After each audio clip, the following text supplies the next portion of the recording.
لا تشرک باللہ، اللہ کے ساتھ کسی کو شریک مت کرنا۔ اگر سکون چاہیے، آرام چاہیے اپنی زندگی میں، اگر خوش رہنا چاہتے ہو تو اللہ کے اوپر جیسے ایمان لانا چاہیے ویسے ایمان لاؤ۔ صحابہ نے اللہ کی ذات کے اوپر جیسے ایمان لایا تھا ویسے ایمان لاؤ گے تو کامیاب ہو جاؤ گے۔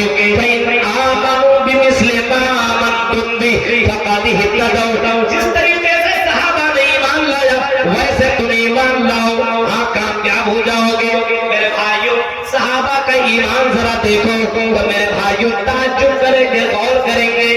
صحابہ کا ایمان اتنا زبردست ہے، اتنا زبردست ہے، جب ایمان صحابہ نے لے آیا بہت سے صحابی سے گزرے، حالانکہ حضرت عمر فاروق باقاعدہ اعلان کر کے کہتے ہیں لوگوں سنو، یہ حجر اسود جس کو بوسہ میں دل چھوٹتے ہیں، یہ مت سمجھنا کہ یہ حجر اسود ہمیں فائدہ پہنچا، ہمیں بہت فائدہ پہنچا سکتی ہے، یہ نقصان کہ اللہ کے نبی کا یہ حکم ہے، یہ سنت ہے، اسی وجہ سے ہم اس حجر اسود کو بوسہ لیا کرتے ہیں۔ یہ حجر اسود اس قابل نہیں ہے، یہ ہمیں نفع نقصان پہنچانے کے لائق نہیں ہے۔ باقاعدہ حضرت عمر فاروق کا اعلان کر کے لوگوں میں کہہ رہے ہیں، اور ایک حضرت عمر فاروق کے وہ پوتے حضرت عمر فاروق کا بیٹا عبداللہ اور ان کا بیٹا سالم بن عبداللہ، سالم جو خانہ کعبہ کا طواف کر رہے ہیں، طواف کرتے کرتے اسی دوران مروان بھی اسی خانہ کعبہ کا طواف کر رہا تھا، اور طواف کرتے کرتے اس کی نظر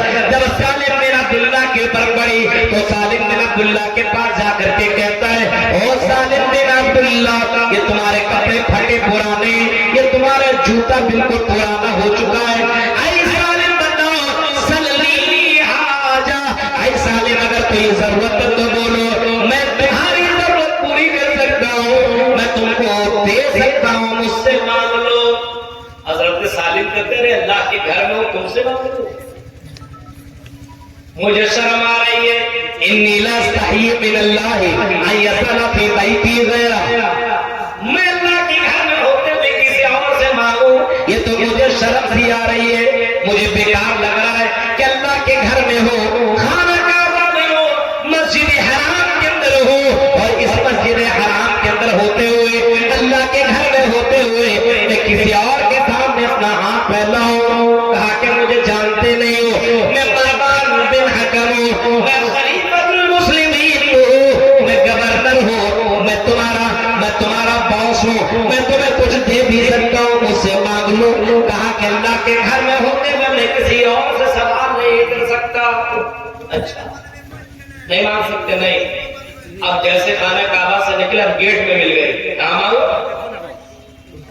ایسا لیا یہاں مانگو، یہاں مانگو، یہ تو اللہ کا گھر نہیں ہے، یہ تو تم اللہ کے گھر سے نکل چکے ہو، اب بولو کیا تمہیں چاہیے؟ سالم بن عبداللہ جواب دیتے کیا دے سکتے ہو؟ کیا دے سکتا ہوں؟ دنیا کی ضرورتیں پورا کر سکتا ہوں، آخرت کی ضرورت کو نہیں پورا کر سکتا ہوں۔ حضرت سالم کہتے ہیں اے قربان، میرے دنیا کی ضرورتیں تو اللہ سے بھی نہیں مانگی، میں نے مانگی اللہ تعالیٰ سے تو میں نے آخرت مانگی ہے، اگر تم مجھے آخرت دے سکتے ہو تو بتاؤ، اگر آخرت میں کچھ کام آ سکتے تو بولو، حکم کا کہ نہیں میں تمہیں آخرت میں کچھ بھی کام نہیں آ سکتا۔ حضرت سالم کہتے ہیں جب میں نے اس سے دنیا نہیں مانگی جو پوری دنیا کا مالک ہے تو تم سے کیا مانگو، میں نے اسے آخرت مانگی ہے۔ میرے پیارے ساتھیوں، عقیدہ ایمان کتنا مضبوط تھا کہ لوگ اس کو کہا کرتے تھے ہم سے لے لو، لیکن لینے کے لیے تیار نہیں رہتے تھے، اور بھروسہ اللہ کی ذات کے اوپر تھا کہ عزت و ذلت دینے کا مالک اللہ تعالیٰ ہے، روزی روٹی دینے والی ذات اللہ تعالیٰ کی ہے، اس وجہ سے اللہ کو چھوڑ کر کے کسی اور سے مانگنے کی ضرورت نہیں ہے، کسی اور سے مانگنے کی ضرورت نہیں ہے، اللہ تعالیٰ ہی سے مانگو۔ اور اللہ تعالیٰ سے کب مانگو گے؟ جب اللہ کی عبادت کرو گے۔ آپ دوبارہ سے مغرب عشاء بجے میں نماز ہی نہیں پڑھے گا تو اللہ سے مانگے گا کیا؟ اور اللہ سے مانگنے کے لیے مانگنے کا طریقہ ہونا چاہیے۔ آج آپ کسی کے پاس جاتے ریکویسٹ کرتے بہت اچھے آدمی یہ ہے وہ ہے، اس کے بارے میں بہت کچھ بولتے، تب اپنی بات آپ رکھتے مجھے یہ چاہیے، اللہ سے بھی مانگنے کے لیے اللہ کی حمد و ثنا بیان کرو. ہاں اللہ کا نام لو, اللہ کی حمد و ثنا بیان کرو اور اللہ سے مانگو, گڑ گڑا کر کے مانگو. اللہ سے مانگو تو گڑ گڑاتے ہوئے مانگو, تنہائی میں مانگو, اکیلے میں مانگو. اور میرے بھائیو اس اللہ کو پکارو تو اللہ تعالیٰ کی حمد و ثنا بیان کرو. اشارہ کے کہتا اللہ تعالیٰ دے دے. ایک آدمی کہنے لگا کہ مولوی صاحب میری 5 بیٹیاں ہیں, میں اللہ سے مانگ رہا ہوں, اس پرفتن دور کے اندر جہیز کا بہت زیادہ بول بالا ہے, تو میں اللہ تعالیٰ سے مانگ رہا ہوں کہ اللہ تعالیٰ مجھے 10 لاکھ روپیہ دلا دے. مانگتے رہتا, ملتا ہی نہیں. میں نے کہا اچھا کتنے سال سے مانگ رہے ہو؟ کہا کہ 3 سال سے میں مانگتا ہوں کہ اللہ مجھے 10 لاکھ روپیہ دلا دے, 10 لاکھ روپیہ دلا دے, 10 لاکھ.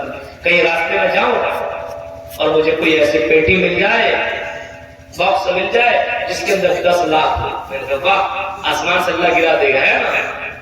بولا نہیں, اللہ تعالیٰ کہتا ہے مجھ سے مانگو میں دوں گا. میں اللہ سے مانگتا ہوں, نماز پڑھتا ہوں تب بھی مانگتا ہوں, دوڑتا ہوں تب بھی مانگتا ہوں, مانگتے رہتے ہیں اللہ سے, دے دو دے دو دے دو دے دو. اور اللہ تعالیٰ سے یہ بھی کہہ رہا ہوں کہ اللہ جتنا تو دے گا آدھا تیرے راہ میں خرچ کر دوں گا. شرط بھی اس نے لگا رکھی تھی, آئے اللہ جتنا دے گا آدھا تیرے راہ میں خرچ کر دوں گا. پھر بھی اللہ مجھے دے دے, لیکن تب بھی مجھے نہیں مل رہا ہے. اچھا, میں نے کہا اب کیا کر رہے ہو؟ کہا کہ اب میں نے دعا کو بدل دیا, چینج کر دیا ہے. میں کہتا ہوں کہ اللہ اگر میرے اوپر بھروسہ نہیں ہے تو آدھا کاٹ لے, آدھا ہی دے دے. دیکھ رہے ہو, اب اللہ تبارک و تعالیٰ اس طرح دعا مانگ رہا ہے کہ اللہ آدھا اوپر ہی کاٹ لے اور آدھا ہی دے دے. میرے پیارے ساتھیوں غور کرو, آج مسلمانوں کے اندر مانگنے کا طریقہ بھی معلوم نہیں ہے. میرے بھائیوں ذرا غور کرو, مانگنے کا طریقہ سیکھو. جس طریقے سے بچہ اپنے باپ سے مانگتا ہے, ایک بیٹی اپنے ماں سے مانگتی ہے رو رو کر کے 10 روپیہ 5 روپیہ, کس طریقے سے بچہ ضد کر کے مانگتی ہے اور اپنے ماں سے 5 روپیہ لی کر کے چھوڑتی ہے. جب تک وہ ماں نہیں دیتی تو پیچھے پیچھے بیٹی پڑی رہتی ہے, دوڑتی رہتی ہے, بھاگتی رہتی ہے, اور باقاعدہ اپنے ماں سے اگر وہ چیز نہیں ملتی تو رونا دھونا شروع کر دیتی ہے. میرے بھائیوں اللہ تبارک و تعالیٰ سے رو رو کر کے مانگو. آئی میرے بندو, اگر اللہ سے مانگنا ہے تو چپکے چپکے مانگو, روتے ہوئے مانگو, گر گراتے ہوئے مانگو, خشوع کے ساتھ اللہ تعالیٰ سے مانگو, سب اللہ تعالیٰ دے گا. آج ہمارے پاس ایمان کی کمی ہے جس کی وجہ سے ہماری زندگی میں سکون نہیں. آج لوگوں نے سمجھ لیا کہ اس مولوی لائن میں کمائی نہیں ہے, پیسہ نہیں ہے, اس وجہ سے ہم اپنے بچے کو ڈاکٹر اور انجینئر بنائیں گے. اللہ پر بھروسہ نہیں ہے.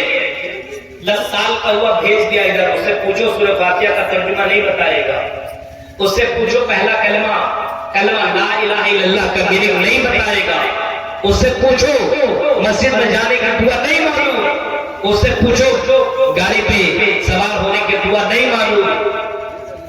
اور کیوں اس نے رکھا ہے باپ نے کہ میرا بیٹا اس میں جا کر کے کمائے, کمائی کے لیے وہ پڑھا. میرے بھائیوں نہیں, آپ اپنے بچوں کو دینی تعلیم اور دنیاوی تعلیم دونوں, دینی تعلیم دیں. آپ کا بچہ دین کو جانے گا, اللہ کو جانے گا. تو جس طریقے سے اللہ کی عبادت ہونی چاہیے اسی طریقے سے آپ کا بیٹا بیٹی عبادت